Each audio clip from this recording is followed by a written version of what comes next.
또 노스로 받침술의 열을 만들었으니 매 받침술의 길이 4규빗이요 너비가 4규빗이요 높이가 3규빗이라.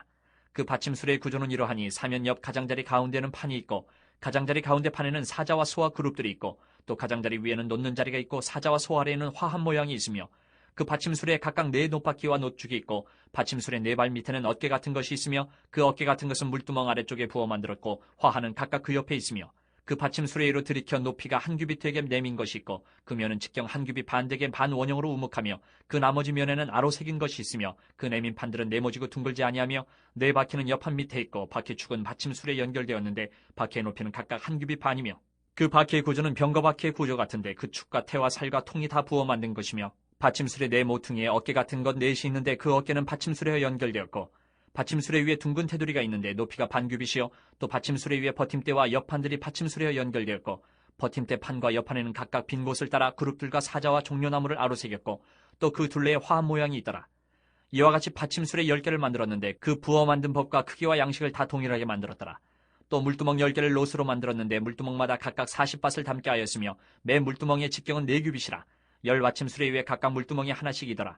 그 받침술의 5은 성전 오른쪽에 두었고 5은 성전 왼쪽에 두었고 성전 오른쪽 동남쪽에는 그 바다를 두었더라. 우리 오늘 열왕기상 7장 중간 부분 말씀을 우리 함께 읽었습니다. 여러분이 7장은 솔로몬의 왕궁 건축 이야기로 시작이 됩니다.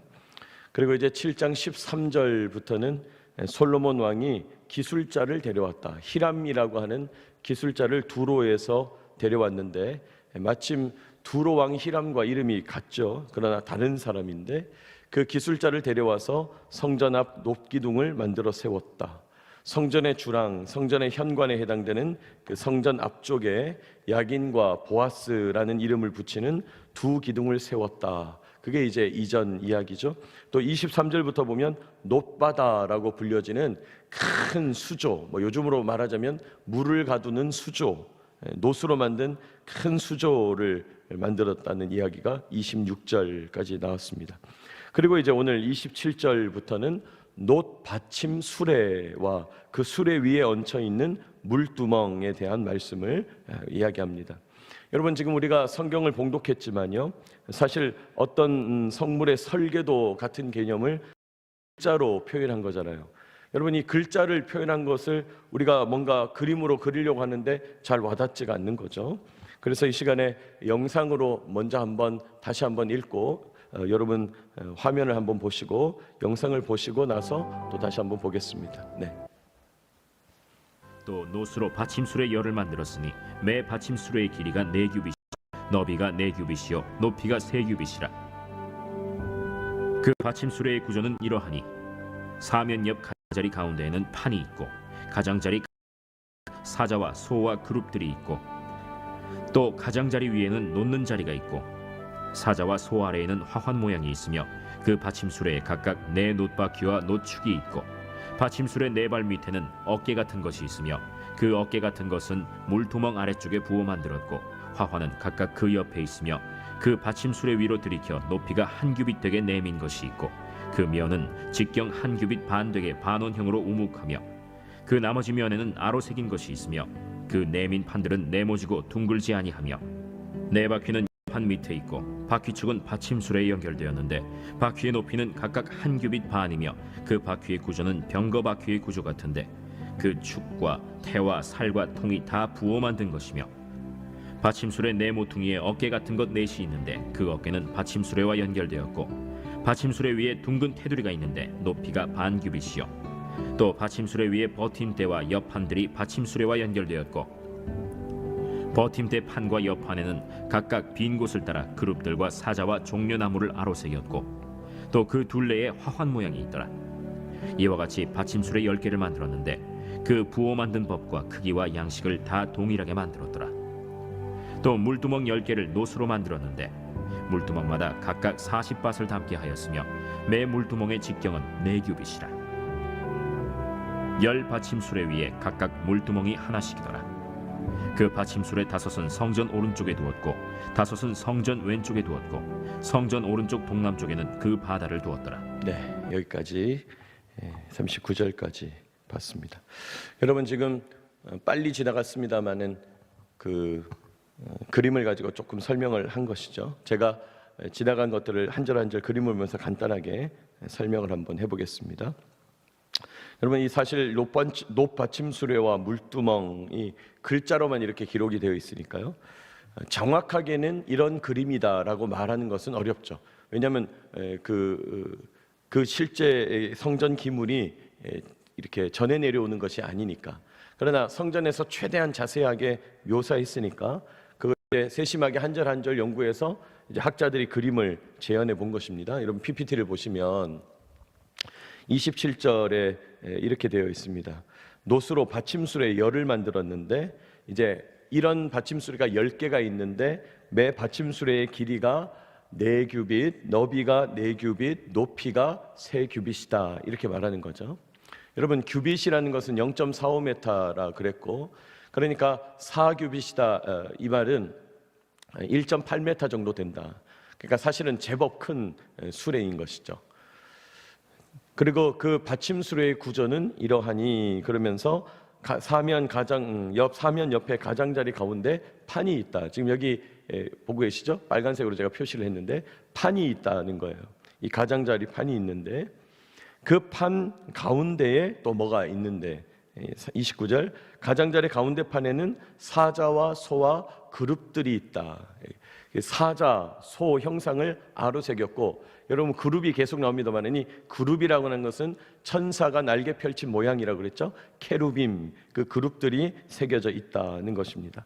자, 그런데 이 사자와 소 그림이 있는 이 아래 위에 보시면 위에는 놓는 자리가 있고 아래에는 화한 모양이 있다. 이 번역이 좀 독특하게 돼 있는데, 위에는 놓는 자리고 아래는 화한 모양이라는 것이 이제 다른 번역에 보면 위아래에 화한 모양이 수 놓아져 있다, 이런 뜻입니다. 근데 우린 번역에 놓는 자리 이렇게 표현했습니다만은, 이 놓는다는 것이 수를 놓았다, 이 말이에요. 그러니까 꽃 모양으로 둘렀다, 이 말입니다. 지금 36절에 또 나올 텐데, 어쨌든 가장자리판에 그런 모양이 있다.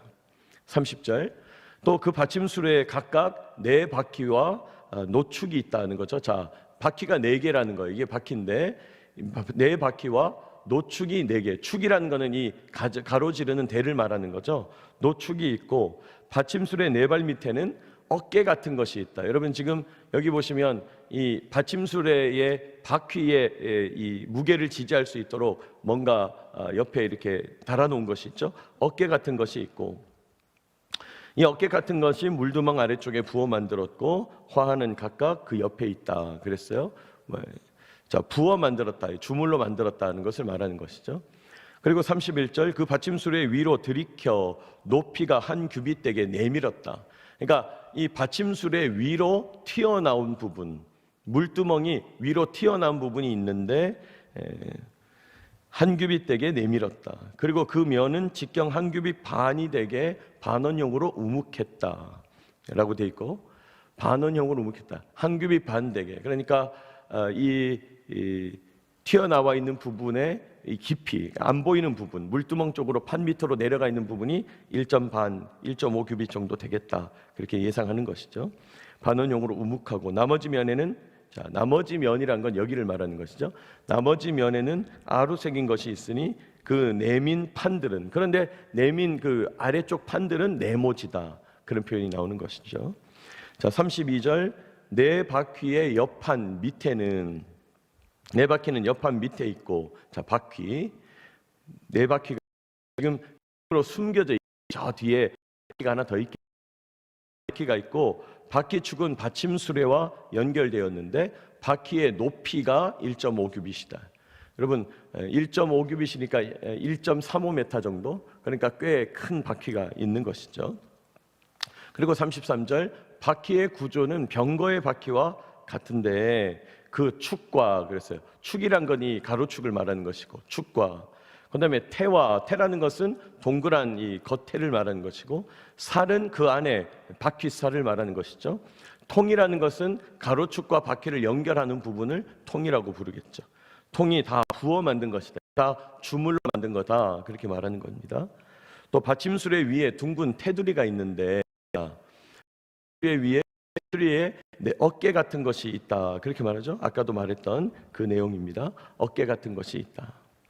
또 35절, 받침술에 제가 절을 잘못했는데 35절 받침술에 둥근 테두리가 있는데 둥근 테두리가 있는데 높이가 반규빗이요 그랬어요. 받침술에 위에 둥근 테두리라는 것은 요 부분을 말하는 것이죠. 요 부분 둥근 테두리가 있는데 요 부분이 반규빗이라는 거예요. 0.5규빗. 그 받침술에 위에 버팀대와 옆판들. 자, 버팀대라는 건 이 판을 유지하고 있는 대를 말하는 것이고 빨간색. 버팀대와 판들을 이제 그 버팀대에다가 조립해 놓은 거겠죠. 받침술에 연결되어 있고 옆판. 그다음에 36절 버팀대 판과 옆판에는 각각 빈 곳을 따라 그룹들과 사자와 종려나무를 아로새겼다. 아까 똑같은 얘기를 하는 겁니다. 여기 버팀대 옆판에 빈 곳을 따라서 그룹들, 케루빔, 사자와 종려나무를 아로새겼다. 그 둘레 위아래에는 화합 모양이 수놓아져 있다. 아까 했던 이 기념. 37. 자, 이와 같이 받침수레를 그런데 10개를 만들었다.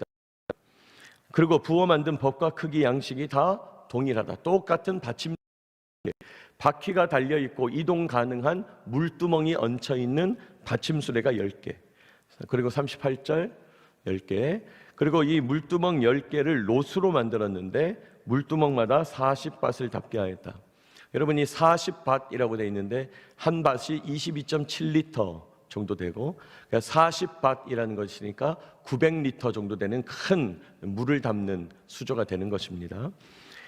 그리고 매 물두멍의 직경은 4규빗. 자, 이 직경이 4규빗이다. 큰 수조가 되는 것이죠. 1.8m, 지름이 1.8m 정도 되는. 그리고 열받침 수레 위에 각각 물두멍이 하나씩 얹혀 있었다. 쪽 동남쪽. 자, 성전은 여러분 문이 동쪽으로 나 있거든요. 성전의 문 동쪽으로 나 있고 그 반대편이 남쪽일 테니까 동남쪽에 써서 보았던 더 큰 수조, 물을 가두고 있는 이 물은 뭐 거의 4톤이 넘는 엄청나게 많은 물, 넓은 물. 그래서 이제 바다라고 부를 정도로 큰 물이다 이 말이죠. 그 바다를 두었더라 이렇게 말씀합니다. 여러분 이제 PPT로 이제 대략 얼개를 만들어 봤습니다만은 도대체 오늘 이 말씀을 왜 주시는 것일까? 여러분 하나님께서 여러 자세한 얘기를 뭐 앞에 출애굽기 같은 데 보면 성막 같은 것으로도 하고 여러 개 하시거든요. 그런데 특별히 이 물두멍과 놋 받침수레에 대한 말씀을 아주 자세하게 하고 있다는 거예요. 다른 데보다 훨씬 더 자세하게 묘사하고 있어요. 여러분 이 물두멍이라고 하는 것은 제사장들이 성전 앞에 제단 곁에 짐승을 잡게 되면 보세요. 짐승을 잡아 죽였어요. 피가 튀었을 거예요. 제사를 드리는 과정에서 내장을 꺼내고 또 내장을 분리하고 다 얹어 태우고 불 피우고 하다 보면 여러분 그 동물의 기름도 묻게 되고 피투성이도 되게 되고 땀도 흐르게 되고 또 하다 보니까 그 짐승의 배설물도 튀게 되고 그러니까 그냥 묻었겠죠. 그리고 을 통해서 정결하게 씻는 기능이 있었다는 거예요. 이 물두멍과 그 물두멍에 얹혀 있는 놋받침 수레를 왜 이렇게 자세하게 말씀하시는가? 우리가 그 의미를 다 헤아릴 수는 없지만 몇 가지 묵상하면서 오늘 주시는 교훈을 깨닫기 원합니다. 첫째로 성전에 들어가려면 씻어야 된다는 것을 말씀하시는 거죠. 여러분 이 물두멍의 기능은 성전에 들어갈 때 제사장들이 씻는 것을 기능한다는 거예요. 씻어야 된다는 거예요. 여러분 하나님은 정결한 사람을 원하시죠. 씻으라 말씀하시는 거예요. 자, 그런데 문제는 이거예요. 여러분 물두멍에서 씻는다고 그래서 뭐 요즘처럼 샤워를 하는 거겠어요? 그냥 물 몇 번 끼얹는 수준이겠죠. 지저분한 이 오물 튄 것들, 앞치마 같은 것들을 내려놓고 그냥 옷을 입은 상태로 물 몇 번 끼얹는 그런 정결이에요. 그러나 물을 끼얹는 행위를 통해서 마음을 새롭게 하는 거죠. 여러분 우리 기독교 예배에서 많은 교회에서 채택하고 있지 않습니다만은 사실은 서양에 있는 교회들, 기독교 교회들에서 하는 예배들을 이렇게 드려보면요, 그 예배 순서 가운데 하나님께 나아갈 때 지난 한 주간 지었던 죄들을 우리가 침묵 가운데 고백합시다, 이런 순서들을 한다는 거죠. 그리고 한 30초 1분 정도 정말 고요한 가운데 반주도 하지 않고 침묵하는 가운데서 묵상하면서 기도하죠. 그리고 이제 하나님의 말씀으로 사죄의 은총이 있습니다. 하나님 용서하셨습니다. 이렇게 선포하는 예배 순서 가운데 그런 내용이 있는 교회들이 있다는 거죠. 근데 여러분, 아까 물을 끼얹는다고 그래서 진짜 깨끗하게 되냐? 아까 제가 그랬지만은 그런 사죄하는 시간을 가진다고 그래서 그 짧은 예배 시간 가운데서 우리가 죄를 고백한다고 그래서 진짜 우리 죄가 씻어지냐? 여러분, 그 짧은 시간의 회개의 기도는 정말 불완전한 것이겠죠. 여러분, 물두멍에서 씻는 것이 불완전하듯이 우리가 그렇게 짧게 회개하는 것이 불완전해요. 여러분, 우리가 그걸 꼭 기억해야 합니다. 우리의 회개 기도는 늘 불완전해요. 자꾸 우리가 회개해야 된다고 얘기하지만 우리 그런 얘기 하잖아요. 주님, 제가 알고서 지은 죄와 모르고서 지은 죄 모두를 용서해 주십시오. 무슨 말이에요? 내가 언제 죄를 지은지도 모른다 이 말이에요. 우리의 회개는 불완전해요. 그러나 하나님은 물을 끼얹는 그런 행위를 통해서 하나님 앞에 회개하면서 예수 이름으로 기도하는 그 행위를 통해서 우리가 하나님의 은혜를 덧입어야 한다는 존재, 우리가 하나님의 은혜가 필요한 존재라는 것을 깨닫게 하시는 거예요. 여러분, 예수님의 사죄의 용서, 피로 씻지 않고서는 주님께 나아갈 수 없다는 것입니다. 예수님의 피로만 정결케 해서 나아갈 수 있다. 여러분, 오늘 이 아침 주님께 나아갈 수 있는 은혜를 얻은 것 감사하면서 주님의 피로 나를 정결케 하옵소서, 주님의 피밖에는 나를 정결케 하는 것이 없습니다 고백하는 저와 여러분 되시기를 축복합니다. 두 번째로 이 큰 높바다가 나오고 물두멍에 엄청난 양의 물이 소비된다. 여러분, 이 엄청난 양의 물이 소비된다는 사실이 뭘 의미합니까? 누군가가 수고해서 물을 길러다가 부어야 되는 거예요. 여러분, 이 큰 높바다, 얼마나 물이 많이 담기는지 사람들이 볼 때는 바다 같더라 이 말이에요. 그래서 높바다라고 부르는 건데 그 높바다에 들어가는 물의 양이요 2000밭이다 그렇게 말했어요. 22.7리터가 1밭이니까 2000밭이면 어느 정도냐? 4톤이 넘어요. 물 4톤을 거기다 이렇게 부어서 유지하고 있는 거예요. 아니, 1톤도 물이 어마어마한데 4.5톤이나 되는 엄청난 4톤도 넘죠. 45톤이 된다는 거예요. 8톤 트럭 5대 분량이 넘는다는 거예요. 뿐만 아니라 오늘 봤던 아까 그 물두멍도 900리터 정도 들어간다는 거예요. 40밭이니까. 여러분 생각해 보세요. 요즘처럼 무슨 급수 시설이 돼 있는 것도 아니고 파이프나 호수가 연결돼 있는 것도 아니고, 여러분 그 엄청난 양의 물 그거 다 길러서 부었을 거 아니에요. 누군가가 다 길러서 부어요. 여러분 말통, 큰 바켓스 말통에다가 물을 가득 채워봐야 그만 한 20리터 들어가고 말아요. 그런데 도대체 몇 명이 몇 번을 오고 가야 그 엄청난 높바다에다가 또 이 물두멍에다가 물을 채웠겠어요? 그러니까 이 물들이 너무 귀한 물들이었다는 거죠. 누군가의 수고로 이 물을 채웠다는 거예요. 여러분, 사람이 성숙하다는 것은 어떤 걸 말합니까? 세밀한 수고를 알아차리는 게 사람이 성숙한 거예요. 세밀한 수고, 무슨 말이에요? 내가 지금 평안하게 어떤 일을 하고 있다면 누군가가 수고했다는 거예요. 우리가 지금 평안하게 이렇게 예배를 드리고 있다면 누군가 이 예배를 준비했다는 거예요. 누군가 수고했다는 걸 깨달아야 된다는 거예요. 그게 보여야 된다는 거예요. 여러분, 결혼한 딸이 아이를 낳아보고 살림을 해보고 나서야 엄마한테 고백하는 거죠. 엄마가 우리를 위해서 얼마나 고생한지 알겠어요. 왜요? 대접받을 때는 몰랐다는 거예요. 그러나 자기가 직접 해보니까 알겠더라는 거죠. 여러분, 보통 때는 알지 못하는 이 세밀한 수고, 누군가가 그런 수고를 했다, 그걸 깨달을 수 있어야 된다는 거죠. 여러분, 이 세상에요 당연한 것은 없는 거예요. 당연한 것은 없는 거예요. 누군가 애쓰고 수고해서 지금 모든 것이 가능한 거죠. 지금 여러분, 우리가 이렇게 전등을 다 갈아가지고 불을 밝히고 있는 것도 이거 누군가 수고한 거잖아요. 이 전기를 만들기까지 우리야 그냥 스위치 탁 켜면 불 쫙 들어오고 그게 당연하고 불이 들어오는 것은 뭐 아무 감동도 없지. 누군가 여기 처음 불 넣을 때 또 옛날에 전기가 모자랄 때는 이렇게 밝은 불을 밝히는 것 감동 아니었겠어요? 발전소에서 누군가 24시간 고생해서 전기가 여기까지 오는 거 아니에요? 여기까지 전기가 오려면 송전탑을 누군가 세운 거 아니에요? 여러분, 그 산꼭대기까지 그냥 철근 굵은 것들을 어떻게든 다 옮겨가지고 그 거대한 송전탑을 누군가가 다 조립을 했다는 거 아니에요?